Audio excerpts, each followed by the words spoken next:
সাদা তেল গরম করে তার মধ্যে কিছু নরম কারি পাতা ভালোভাবে ভেজে তুলে রাখতে হবে।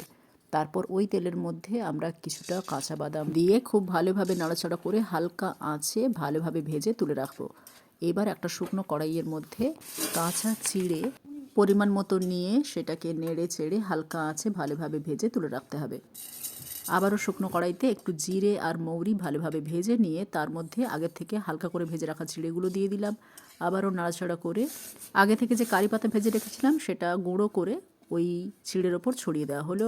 তারপর আবারও ভালোভাবে মিশিয়ে নিয়ে আগের থেকে ভেজে রাখা বাদামগুলো দিয়ে দেবো। এবার পরিমাণ মতো একটু জিরে গুঁড়ো, একটু বিট নুন বা রক সল্ট বা সৈন্ধব লবণের যে কোনো একটা খুব সামান্য পরিমাণে দিও, আর কিছুটা পরিমাণ গরম মশলা গুঁড়ো। দোকান থেকে গোটা গরম মশলা কিনে ভেজে বাড়িতে গুঁড়ো করে দিতে পারলে খুব ভালো হয়। এবার কিছুক্ষণ নাড়াচাড়া করে গ্যাস অফ করে নামিয়ে নাও।